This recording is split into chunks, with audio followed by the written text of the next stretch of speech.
एक तरफ लोग कोरोना की महामारी से उबरकर इस वर्ष उत्साह के साथ दीपावली मनाने की तैयारी कर रहे हैं, तो वहीं दूसरी तरफ छतरपुर शहर में विकास की सुस्त पड़ी चाल और घोटाले की धूल ने लोगों को परेशान कर रखा है। शहर का सबसे व्यस्ततम जवाहर रोड पिछले 2 महीने से बुरी तरह से तबाह हो चुका है। सड़क पर 1 फीट गहरे गड्ढे हो गए हैं, जिनमें दिन भर हादसे होते हैं। सड़क का मटेरियल बिखर गया है और इससे उड़ने वाली धूल लोगों को दमा का शिकार बना रही है। उल्लेखनीय है कि लोक निर्माण विभाग के द्वारा बारिश के दौरान ही जुलाई के महीने में बरसात के दौरान करोड़ों रुपए की सड़क बिछाई गई थी, जो 1 हफ्ते की बारिश के दौरान ही धुलकर बह गई। जब मीडिया ने इस घोटाले पर सवाल खड़े किए तो कलेक्टर ने इस मामले में जांच के निर्देश देते हुए पीडब्ल्यूडी विभाग से ठेकेदार का भुगतान रोकने और सड़क को दोबारा डलवाने के आदेश दिए थे। ठेकेदार ने बारिश खत्म होने के बाद इस सड़क को दोबारा डालने की बात कही थी, लेकिन अब तक ये सड़क नहीं डाली गई। इसी सड़क पर नर्सरी संचालित करने वाले अनिल ने बताया कि वे सुबह दुकान पर तैयार होकर आते हैं और शाम होते ही धूल से बर्बाद हो जाते हैं। भाई साहब, रोड तो ऐसे है कि सुबह नहा के आते, क्रीम पाउडर लगा के आते, शाम को भूत बन जाते, घर की पहचानते तक नहीं है क्या कौन हो तुम। इसलिए क्या है, एक्चुअली यहाँ पर रिक्शा वाला रिक्शा भी पलट जाता है, कहीं लेडीज भी गिर जाती है, उसके पैर में भी लग गया था, अभी कल रिक्शा पलट गया था।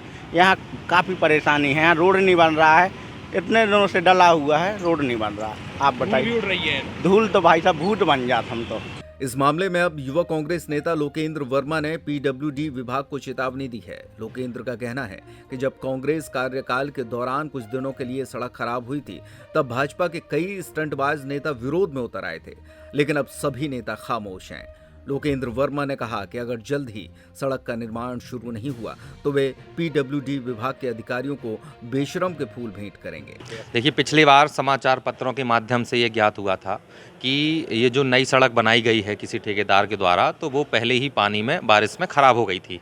क्योंकि ये अभी का मामला नहीं है, ये बरसों से सड़क खराब रही है और इसकी मरम्म पट्टी के नाम पे करोड़ों का बजट यहाँ के जो ई हैं, डी हैं, पीडब्ल्यूडी विभाग के, ये लोग डकारते रहे हैं। इसमें मुझे कहने में कोई संदेह नहीं है।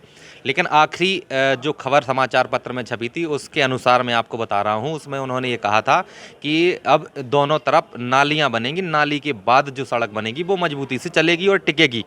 लेकिन मुझे इसमें भी कहीं ना कहीं जो हमारे शुक्ला जी हैं पीडब्ल्यूडी विभाग के, इनकी और ठेकेदार की मिलीभगत से मुझे लग रहा है कि अब वो एकदम बजट को ठिकाने लगाने की स्थिति में आ गए हैं और वो उसी के लिए प्रयास कर रहे हैं।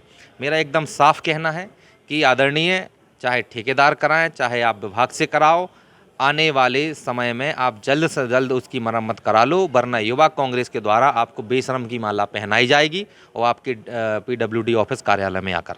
उल्लेखनीय है कि जवाहर रोड पर सत्तारूढ़ भाजपा का जिला कार्यालय मौजूद है, जहां आए दिन भाजपा के ताकतवर नेताओं की बैठकें होती हैं। सभी नेता इस सड़क की दुर्दशा देख रहे हैं, फिर भी खामोश हैं। गुरुवार को जब भाजपा जिलाध्यक्ष मलखान सिंह से इस बारे में बात की गई तो उन्होंने कहा कि बारिश के कारण सड़क नहीं बन पा रही थी, जल्द ही इसका निर्माण शुरू कराया जाएगा। देखा होगा इस बार आपने, बहुत ज़्यादा वर्षा हुई है। इस कुछ तो वर्षा का कारण है कि उस वजह से रोड उखड़ी है, लेकिन अभी जो उसकी डेंटिंग पेंटिंग नहीं हो पाई, उसका बातचीत हुई है, ई साहब से बात हुई, कलेक्टर साहब से बात हुई, तो अभी वो 2-4 दिन में उसके गड्ढे अड्ढे भरवा देंगे। और जैसे ही वर्षा कम होती है, 2 दिन में, 4 दिन में, 10 दिन में, तो नया रोड का काम लग जाएगा। उसके ऊपर पूरा सर्वे हो गया उसके काम का।